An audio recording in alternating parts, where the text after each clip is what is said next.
O vídeo já vai começar, mas antes, não se esqueça de se inscrever e ativar as notificações.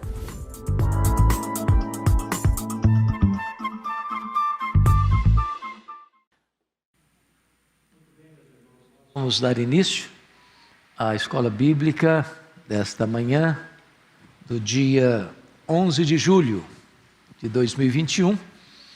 E eu quero convidar você para abrir a sua Bíblia comigo na carta aos Hebreus, capítulo 6. Hebreus, capítulo 6, versos 9 a 20. Lido o texto, mantenha a sua Bíblia aberta para acompanhar a exposição da passagem. Hebreus 6, a partir do verso 9. Está escrito o seguinte: quanto a vós outros, todavia, ó amados, estamos persuadidos das coisas que são melhores e pertencentes à salvação, ainda que falamos desta maneira, porque Deus não é injusto para ficar esquecido do vosso trabalho e do amor que evidenciastes para com seu nome, pois servistes e ainda servis aos santos. Desejamos, porém, continue cada um de vós mostrando, até o fim, a mesma diligência, para a plena certeza da esperança, para que não vos torneis indolentes, mas imitadores daqueles que pela fé e pela longanimidade herdam as promessas. Pois quando Deus fez a promessa a Abraão, visto que não tinha ninguém superior por quem jurar, jurou por si mesmo, dizendo: certamente te abençoarei e te multiplicarei. E assim, depois de esperar com paciência, obteve Abraão a promessa. Pois os homens juram pelo que lhes é superior, e o juramento, servindo de garantia para eles, é o fim de toda contenda.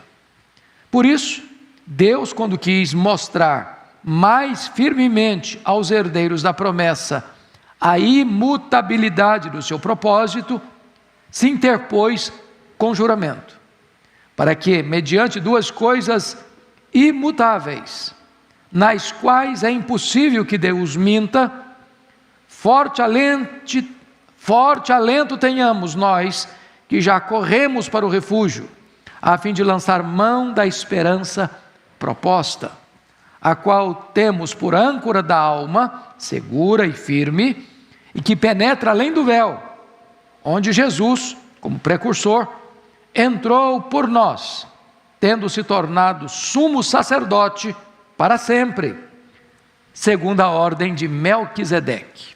Amém.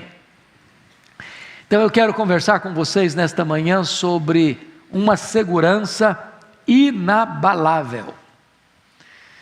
Bom, eu acho que todos vocês sabem que este texto é precedido pelo texto mais difícil desta carta, o texto talvez mais complicado de entendimento de todo o Novo Testamento, que é o capítulo 6, 4 a 8, a questão da apostasia. E ele disse no capítulo 6 que aqueles que caíram, é impossível outra vez renová-los para arrependimento.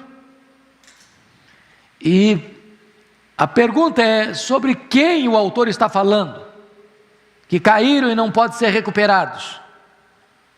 É de pessoas salvas? É de crentes lavados no sangue do Cordeiro?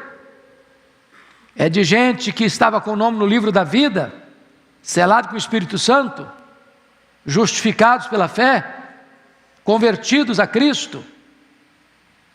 Eram ovelhas? Eram templo da habitação de Deus? Ou eram apenas pessoas crentes nominais, que embora membros de uma igreja visível, não faziam parte da igreja invisível? Se vocês perceberem, a própria leitura do texto de hoje já responde esta pergunta. A apostasia não é de crente salvo, mas é de crente nominal. O contexto aqui é de judeus que vieram para o cristianismo e, em virtude da perseguição, estavam de volta para o judaísmo. Se estavam de volta para o judaísmo, depois de terem abraçado o cristianismo, é porque, na verdade, não eram verdadeiros convertidos. Eram nominais. Era apenas uma adesão e não uma conversão. E aqui no verso 9, notem vocês que existe uma conjunção adversativa. Há um contraste. Quanto a vós outros, todavia. Então ele está contrastando os apóstatas com os verdadeiros crentes, mostrando para nós que não há possibilidade de o texto anterior estar ensinando a perda da salvação. Aqui ele está deixando claro que os verdadeiros crentes, regenerados, selados, habitados pelo Espírito Santo, cujo nome está no livro da vida, no rol de membros da igreja do céu, da igreja invisível, esses não podem se perder jamais. Quanto a vós outros, todavia, ó amados, estamos persuadidos das coisas que são melhores e pertencentes à salvação, ainda que falamos desta maneira. Então, eu gostaria de destacar no texto lido algumas verdades importantes para a nossa reflexão nesta manhã. Primeiramente, a convicção inabalável, que está aí no verso de número 9. Isso é tão importante, irmãos, porque há muitos crentes salvos pela graça, que embora estejam seguros nas mãos do divino pastor, de quem ninguém pode arrancar-nos dos braços dele, vivem inseguros, vivem com medo de perder a salvação, de ir para o inferno, de resvalar os pés e dizer: agora acabou, perdi a salvação. A salvação é uma dádiva de Deus, é dada por Deus, foi planejada por Deus, foi executada por Deus, é consumada por Deus, é garantida por Deus. A segurança da minha salvação não está no meu esforço. Quem persevera é Deus em nos salvar. Aquele que começou boa obra em nós há de completá-la até o dia de Cristo Jesus. A nossa segurança está nas mãos do próprio Deus, que planejou, executou e consumará a nossa salvação. É isso que o versículo 9 está nos mostrando, dizendo com toda a clareza que não há possibilidade de perda de salvação. A mesma verdade é posta lá no capítulo 10, porque lá também ele trata do mesmo assunto da apostasia. E ele vai contrastar de novo. Olha aí, versículo 38, na parte B, quando diz assim, 10:38, se retroceder, nele não se comprais a minha alma. Ele está falando de quem? De um crente, de um salvo, que vai retroceder, e a alma de Deus não se comprais nele. Olha a resposta no verso 39, nós, porém, olha a adversativa aí, olha o contraste aí, nós, porém, não somos dos que retrocedem para a perdição, somos, entretanto, da fé para a conservação da alma. Então você vai ver apóstata. O que é um apóstata? É alguém que tornou-se membro da igreja, foi batizado. Pensa comigo em Judas Iscariotes, ele era um apóstolo. Pensa comigo em Demas, ele era um cooperador de Paulo. Pensa comigo em Simão, o mágico, lá em Atos 8, ele foi batizado. Então, o rol de membros da igreja militante, da igreja aqui da terra, não bate necessariamente com o rol de membros do livro da vida. Há pessoas que entram para a igreja são batizadas, exercem cargo de liderança, pregam, como Judas Iscariotes, exercem uma posição de honra, mas nunca foram convertidas. Essas, num dado momento, vão retroceder. Quando você vê, deixa eu só confirmar isso novamente, se você puder abrir comigo, lá em Apocalipse capítulo 13, veja por gentileza. Apocalipse capítulo 13, versículo 8, está falando do anticristo.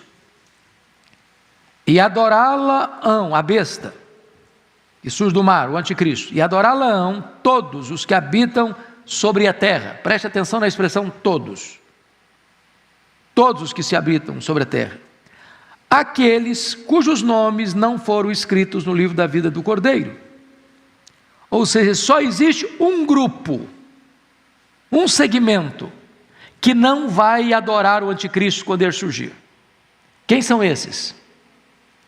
Aqueles cujos nomes estão escritos no livro da vida. Em outras palavras, aqueles que foram salvos, eles jamais perecerão. Aqueles que estão lavados do sangue do Cordeiro, jamais retrocederão. Aqueles que foram justificados pela fé, esses jamais apostatarão. Hebreus, como toda a Bíblia, não ensina de forma nenhuma a possibilidade de se perder a salvação. Ao contrário, é uma segurança e uma convicção inabalável. Vamos avante no capítulo 6, agora versículo 10, uma evidência eloquente. Olha aí, 6:10. Porque Deus não é injusto para ficar esquecido do vosso trabalho e do amor que evidenciastes para com o seu nome, pois servistes e ainda servis aos santos. Então, aqui ele está demonstrando o seguinte: qual é a evidência de que alguém está salvo?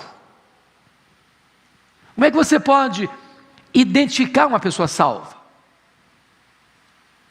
E ele está dando uma evidência aqui. Qual é a evidência que ele oferece para nós?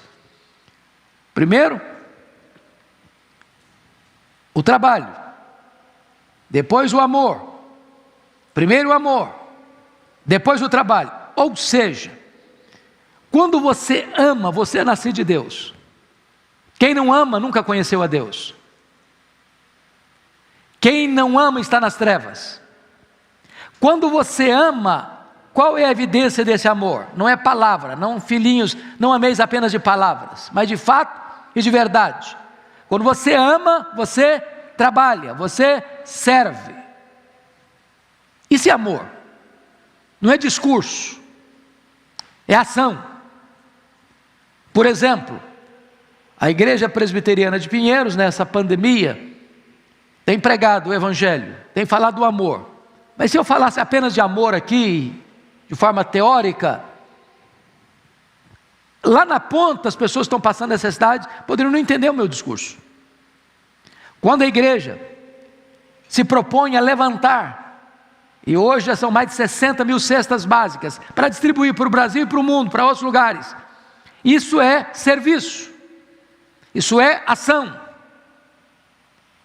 Quando a Bíblia diz, você pode ajudar o seu próximo, e você diz, vai em paz, Deus te abençoe, ou volta outro dia, tendo possibilidade de ajudá-lo agora, eu não posso dizer que eu amo, se eu não sirvo, se eu não estendo a mão, se eu não abro o coração, se eu não abro o bolso, se eu não abro a casa, porque o texto está dizendo que aqueles irmãos, eles fizeram um trabalho, porque amaram e evidenciaram esse amor para com Deus, através de quê? Do serviço aos santos. Como é que você prova que você ama a Deus? Quando você serve ao seu irmão, é quando você socorre o seu irmão. Porque como é que eu posso amar a Deus a quem eu não vejo, se eu não amo o meu irmão a quem eu vejo? Agora, preste bem atenção nisso. O mesmo Deus que não se lembra dos seus pecados, se lembra dos seus atos de bondade. Quando você dá um copo de água a alguém que está com sede, em nome de Jesus, você não fica sem galardão. Deus se lembra disso. Mas do seu pecado, que Ele perdoou, Ele não se lembra mais. Ele joga para trás das suas costas, Ele lança na profundeza dos mares, Ele apaga como a névoa, Ele esquece do seu pecado, mas não se esquece quando você faz o bem, quando você serve ao seu irmão, quando você ajuda e socorre o seu irmão. Olha que coisa maravilhosa. É por isso que a Bíblia fala de galardões. Quando você serve, quando você socorre, quando você abençoa, quando você estende a mão, quando você abre o bolso, quando você abre o coração, quando você abre a casa para servir aos santos, isso fica registrado nos anais dos céus, e Deus se lembra disso. Não é que você vai servir aos santos para ser salvo, não, a salvação é pela graça, mas ao servir o próximo, você evidencia que foi salvo pela graça. Socorrer o próximo, servir ao próximo, não é a causa da salvação, mas é a evidência da salvação. Pois bem, dito isto, vamos olhar um outro ponto agora, muito importante. Uma diligência necessária. Versículo 11, olha aí comigo. Desejamos, porém, continue cada um de vós mostrando até o fim a mesma diligência para a plena certeza da esperança. O que ele está dizendo? Ele está dizendo o seguinte: não basta você ter um arroubo de entusiasmo para ajudar o próximo num momento pontual e depois afrouxar as mãos, depois botar a vida no piloto automático e deixar a vida levando você. Não. Você precisa ter o quê? Continuidade, perseverança. Você precisa ter o quê? Diligência no que você está fazendo. É por isso que a Bíblia diz que você deve desenvolver a sua salvação. Está lá em Filipenses 2:12. Dá uma olhadinha rapidinho comigo aí, para entender, porque esse texto às vezes as pessoas têm dificuldade de entender o significado dele. Filipenses 2:12, olha aí.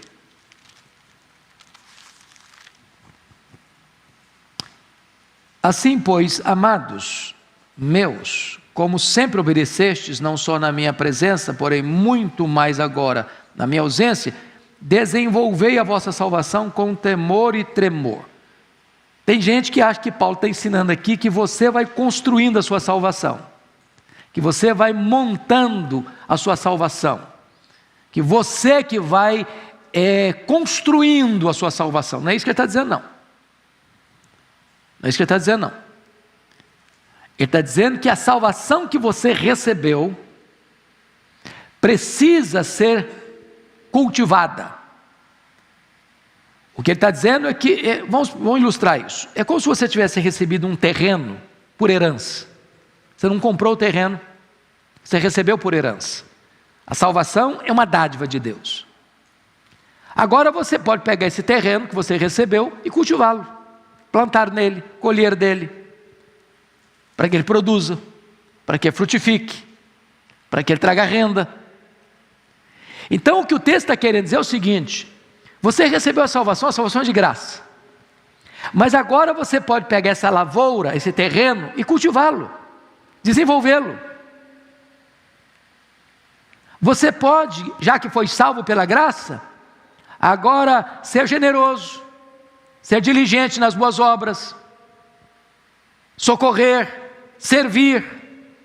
Essa é a ideia, essa é a ideia.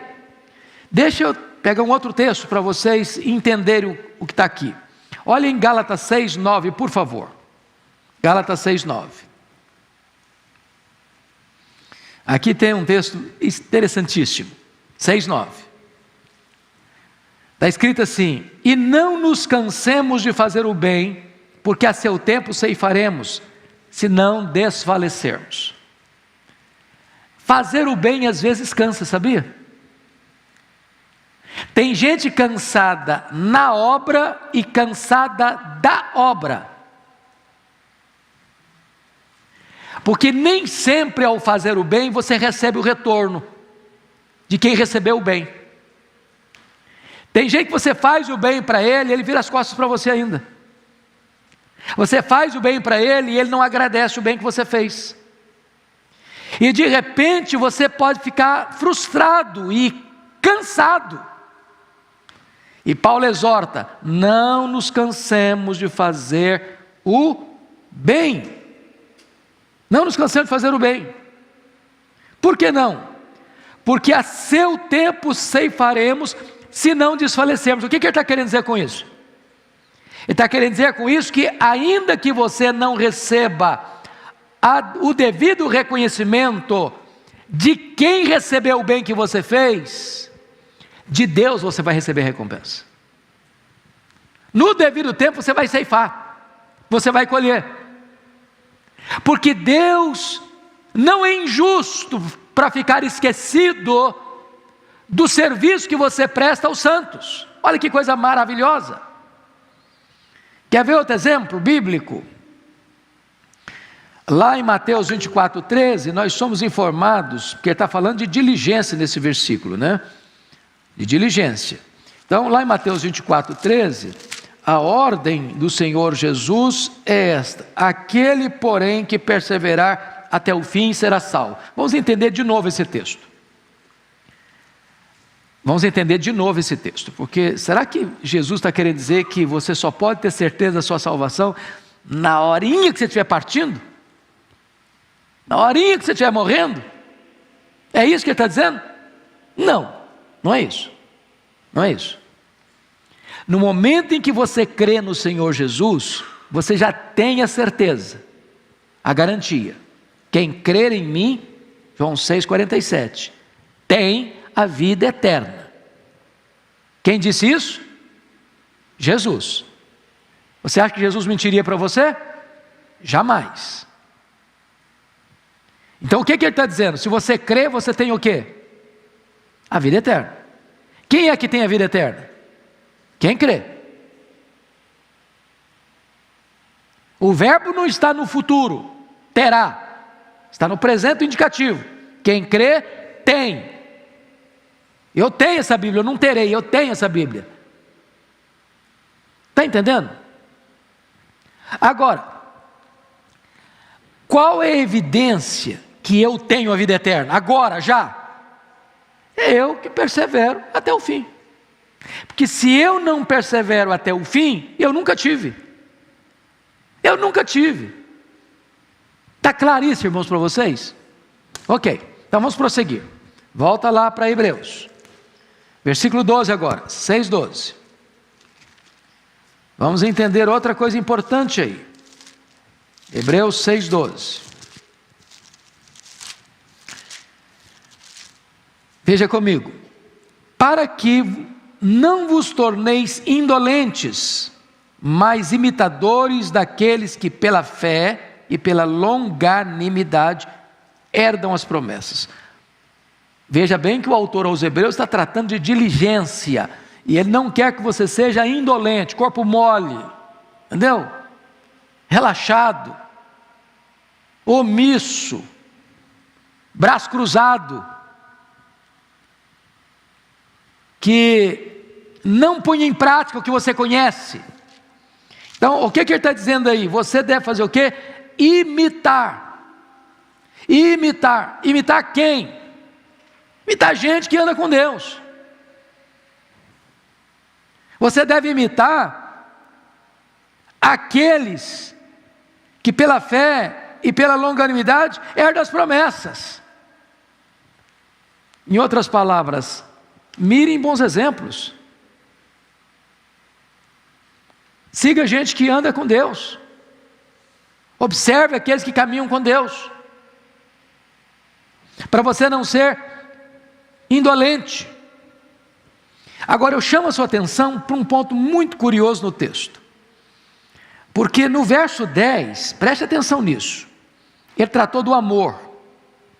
Porque Deus não é injusto para ficar esquecido do vosso trabalho e do amor. Então, amor, cita amor aí. No verso 11, ele falou da esperança, para a plena certeza da esperança. Mas no verso 12 ele falou da fé, para que não vos torneis indolentes, mas imitadores daqueles que pela fé. Então, note que amor, fé e esperança. Isso diz alguma coisa para você? Amor, fé e esperança são as 3 virtudes cardeais, que está lá em 1 Coríntios 13:13. Resta agora o amor, a fé e a esperança. Esses 3. Mas o maior desses é o amor. Então, quais são as marcas de um cristão maduro?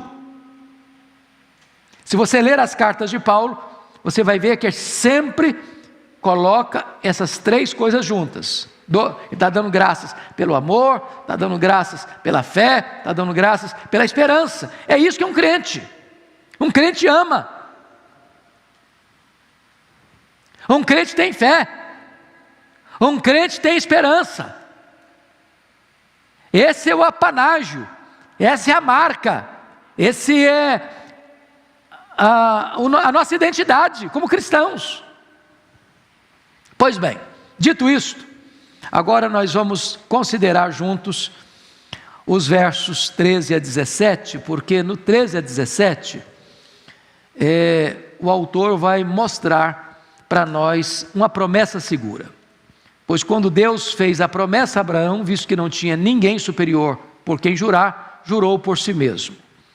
Vamos entender isso aqui, irmãos, porque naquela época não tinha todos os aparatos que nós temos hoje, do trabalho jurídico, né, dos cartórios, das garantias, que se tem num contrato de compra e venda, né? Então, eu me lembro até bem recentemente, eu fui criado lá na roça, e eu me lembro que o meu pai, ao fazer um negócio, tinha o hábito de dar a mão. Quando 2 homens, ao fazer um negócio, davam a mão, está feito, essa era a expressão, está feito, está feito, está feito. Lembra de uma outra expressão? Um fio de contrato, basta um fio do bigode. Então naquela época, quando ia se firmar um acordo, um contrato, uma promessa, um compromisso, a pessoa fazia um juramento. Ao fazer um juramento, alguém maior do que ele cessava a contenda. Ou seja, não tem dúvida, está seguro, está certo, não dá para mudar mais, não volta atrás mais, não vira casaca mais, não desfaz mais o negócio, entendeu? O juramento cessava a contenda, cessava qualquer demanda, dúvida, incerteza. Agora, o autor está dizendo que Deus não tem ninguém maior que Ele para jurar. Então Deus jura por si mesmo, para dar garantia das suas promessas. Agora veja vocês, amados irmãos, no texto, que, olha aí em que contexto, versículo 14 agora, dizendo: certamente te abençoarei e te multiplicarei, e assim depois de esperar com paciência, obteve Abraão a promessa. Pois os homens juram pelo que lhes é superior, e o juramento servindo de garantia, para eles é o fim de toda a contenda. Por isso Deus, quando quis mostrar mais firmemente aos herdeiros da promessa a imutabilidade do seu propósito, se interpôs com juramento. Agora vamos entender essa questão, que essa palavra foi dada para Abraão, né? Essa citação aqui do versículo 14, você percebe que ele está citando um texto do Velho Testamento. Que texto é esse que ele está citando? Se você for no rodapé da sua Bíblia, está citando Gênesis 22, 16 e 17. Em que contexto? Em que contexto? No contexto, quando Deus manda o Abraão ir a um monte que ele mostraria, para oferecer Isaque em holocausto. Então vamos agora entender a história do Abraão. Deixa eu resumir para vocês. Abraão era chamado de Abrão, morava em Ur dos Caldeus, Seu pai chamava Terá. Abraão teve 3 irmãos: Arã, Naor e ele. Certo? Ele teve 2 irmãos. Eram 3 filhos. Eles moravam em Ur dos Caldeus, capital da Caldeia, terra idólatra. A família dele era idólatra. Está lá em Josué, capítulo 24. E aí, eles se mudam aqui de Ur, do sul da Mesopotâmia, para Harã, no norte da Mesopotâmia.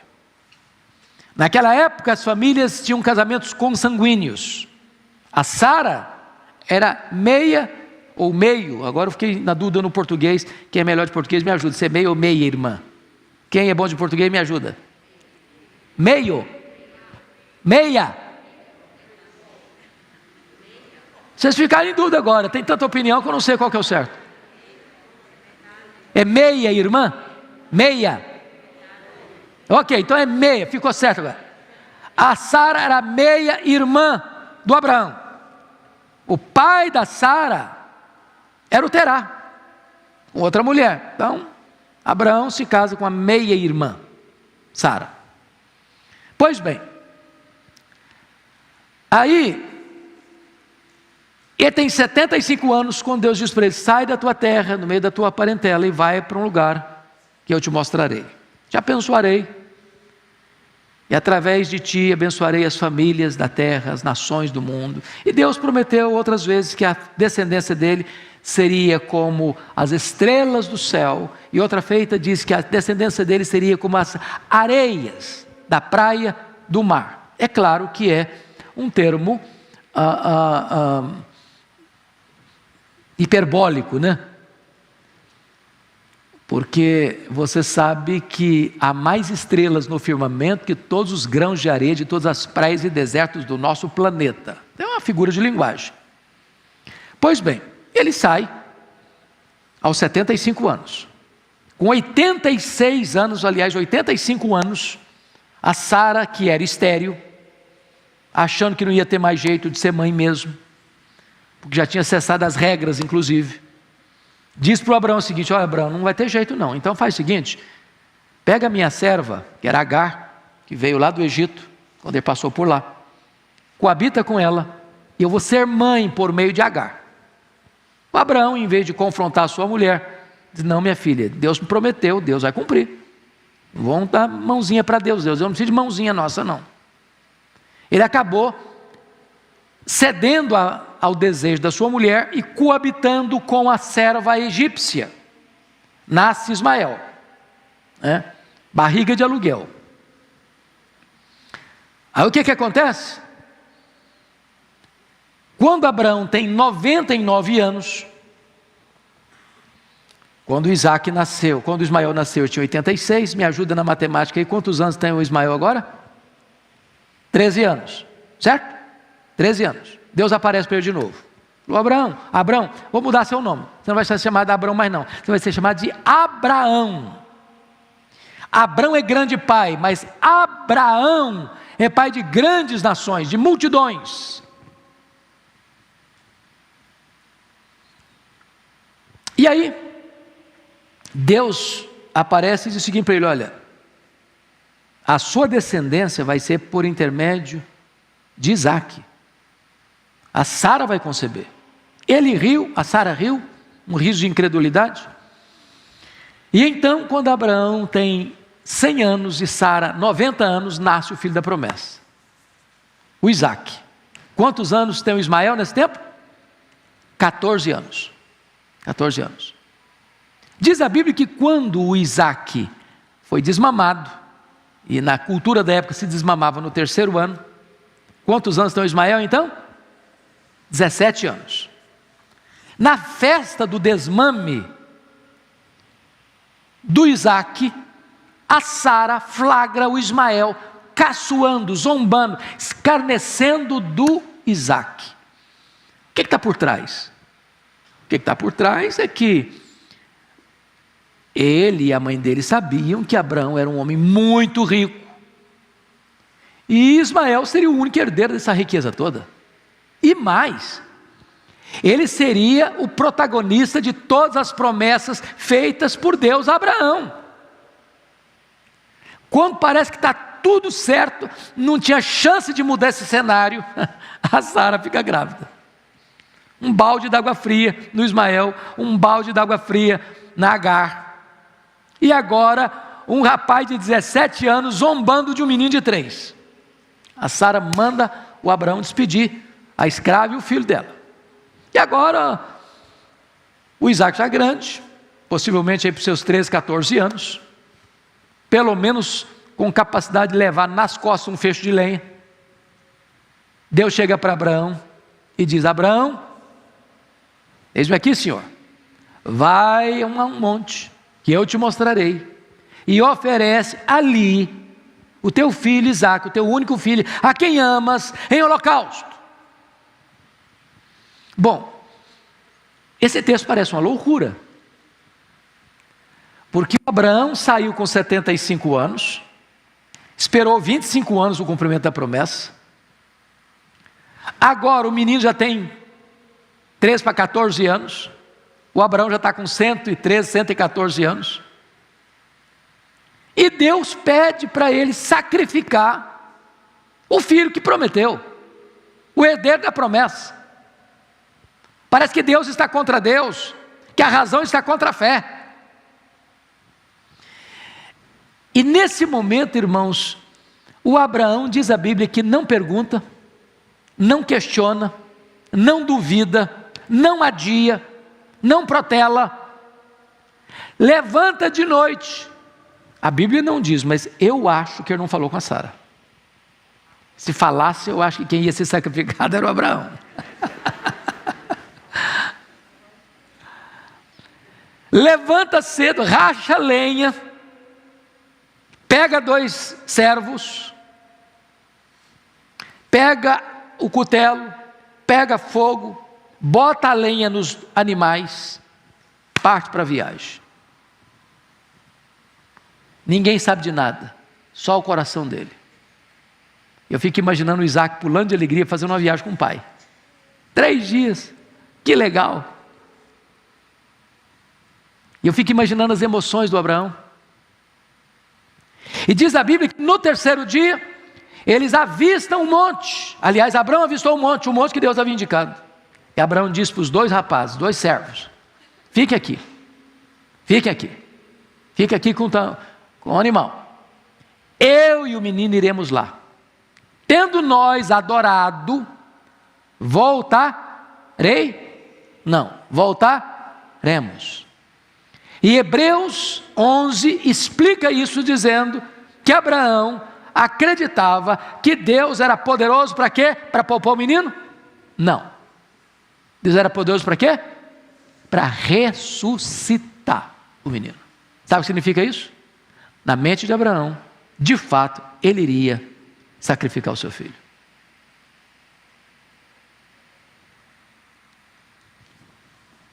Pense comigo nessa cena de novo. Abraão pega a lenha do animal, bota nas costas do Isaque, pega o fogo, pega a faca, o cutelo, começa a caminhar para o monte, só os 2, juntos.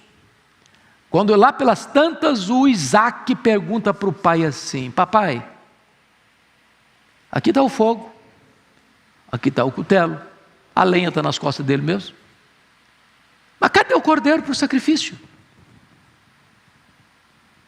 Eu imagino um nó na garganta do Abraão, mas a fé acendendo em sua alma, dizendo: Deus proverá para si meu filho, o cordeiro. Eu não sei se vocês acham, mas o que vocês pensam comigo? Um homem de 114 anos e um menino de 16, 14, 15 anos. Quem deveria ter mais força? Talvez o menino, não?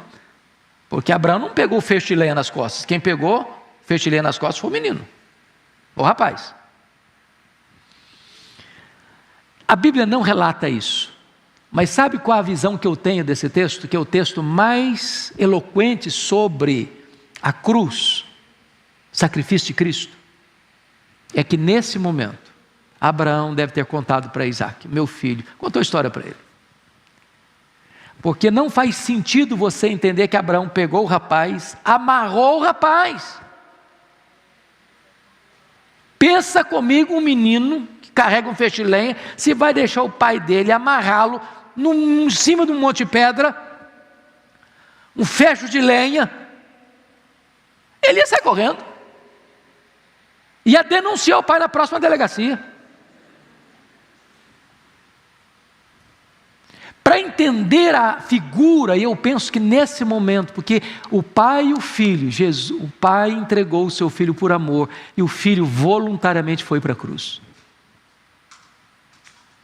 O filho se entrega, e quando Abraão estende a mão, o anjo do Senhor bradou. O anjo do Senhor é uma teofania, não é um anjo, é o anjo. Bradou do céu: Abraão, não faças nenhum mal ao menino. Agora eu sei que tu me temes. Ele olhou um cabrito, um cordeiro, sacrificou, e aí Deus refaz com ele a promessa. Jurou por si mesmo que o abençoaria, que o multiplicaria. Deus, não tendo ninguém superior a ele mesmo para jurar, jurou por si mesmo. O que a Bíblia destaca aqui, que você deve olhar para os heróis da fé, você deve olhar para quem caminhou na esperança, olha para Abraão. Você quer esperar? Olha para Abraão. Então eu queria que você fosse comigo para Romanos 4, porque lá Paulo interpreta melhor o que é essa esperança do Abraão. Vá lá comigo, por favor, para Romanos 4. Aqui tem uma expressão belíssima.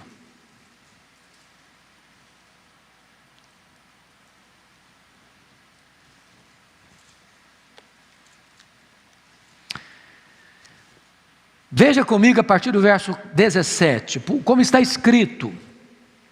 Como está escrito: por pai de muitas nações te constituí, perante aquele no qual creu, o Deus que vivifica os mortos e chama à existência as coisas que não existem. Abraão, verso 18, esperando contra a esperança, creu, para vir a ser pai de muitas nações, segundo lhe fora dito, assim será a tua descendência. E sem enfraquecer na fé, embora levasse em conta o seu próprio corpo amortecido, sendo já de 100 anos, e a idade avançada de Sara, não duvidou por incredulidade da promessa de Deus, mas pela fé se fortaleceu, dando glórias a Deus, estando plenamente convicto de que Ele era poderoso para cumprir o que prometera, pelo que isso lhe foi também imputado para a justiça. Então, o que o autor aos Hebreus está nos ensinando, voltando para Hebreus 6? Ele está nos ensinando a termos esperança nas promessas de Deus. O que Deus prometeu, Ele vai cumprir. Pois bem, queridos irmãos, o que ele está querendo dizer é que a esperança de fé não é nenhuma fantasia.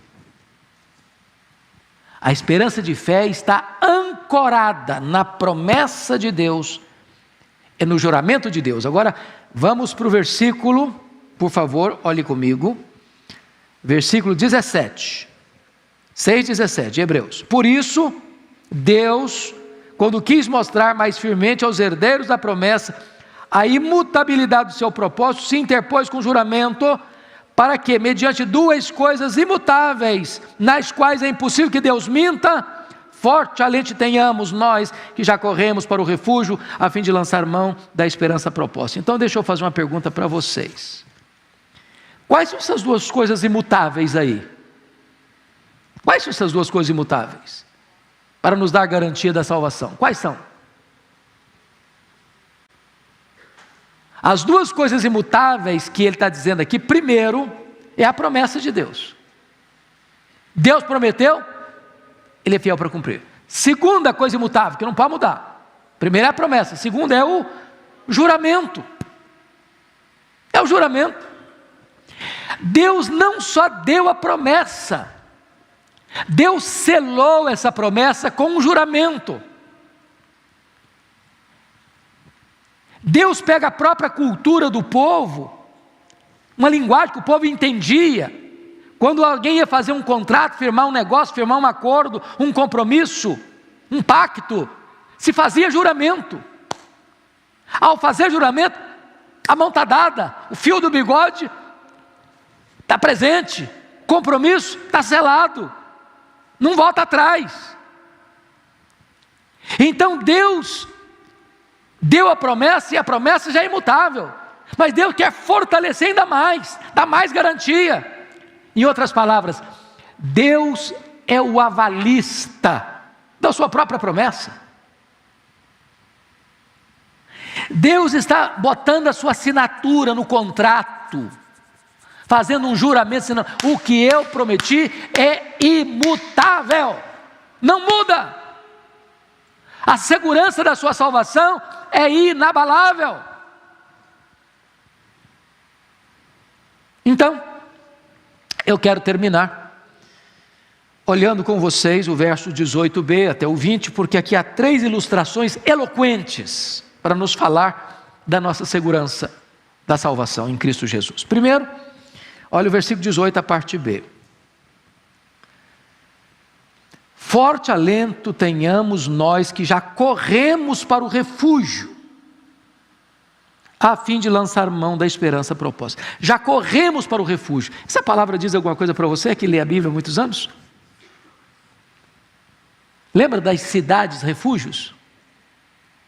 Quando alguém cometia um crime de sangue, não dolosamente, e os vingadores de sangue corriam atrás dessa pessoa para matá-la, para se vingar, essa pessoa que tinha cometido o crime de sangue, não dolosamente, não intencionalmente, fazia o quê? Corria para a cidade de refúgio. Ao chegar na cidade de refúgio, o vingador de sangue não podia entrar. Mas essa cidade de refúgio, irmãos, apenas era um exemplo, um tipo de quem é Cristo para você e para mim. O vingador de sangue, o assassino, está atrás de nós, no nosso encalço, querendo nos destruir, querendo nos matar. Mas no momento em que você correu para Cristo, Ele é a sua cidade de refúgio. Quando você está em Cristo, o diabo não pode mais atingir você. Aquele que é nascido de Deus, Deus o guarda, e o maligno não lhe toca. Você está em Cristo, e Cristo é a sua cidade de refúgio. Segunda figura, versículo 19, a parte A. A qual temos por âncora da alma, segura e firme, e que penetra além do véu. O que é uma âncora?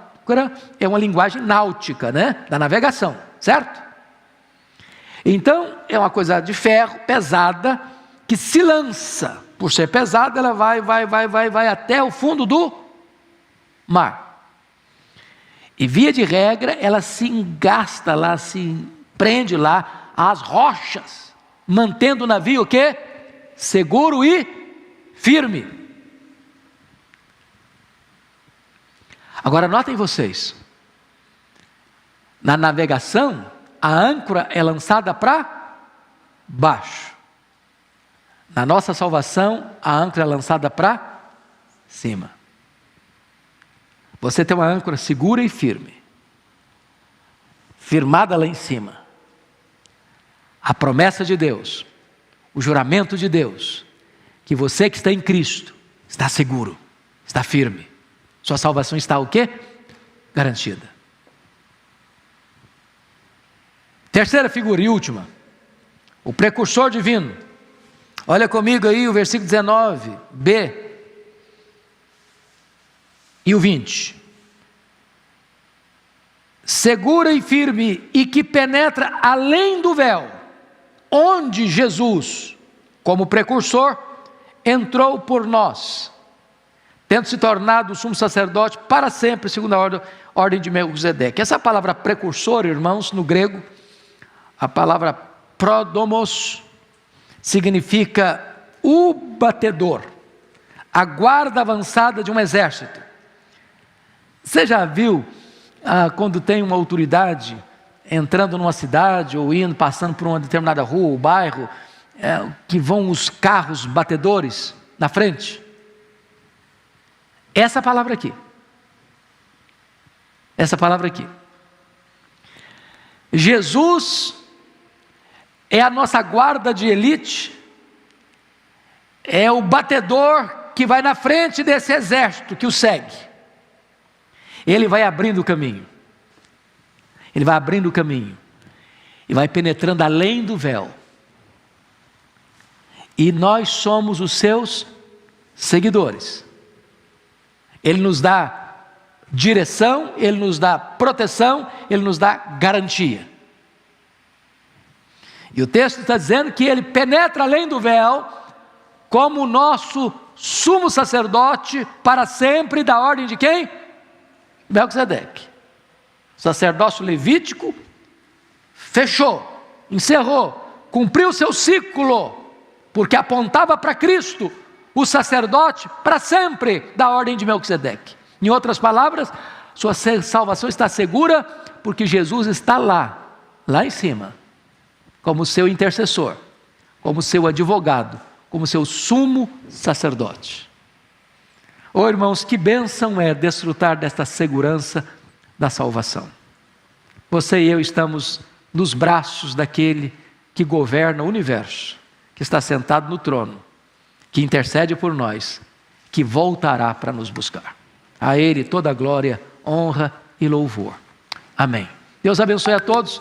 Estamos encerrando a nossa escola dominical, 11 horas, você que está nos seguindo, estaremos iniciando aqui o culto público e você não pode perder. Deus abençoe, irmãos, até daqui a pouco.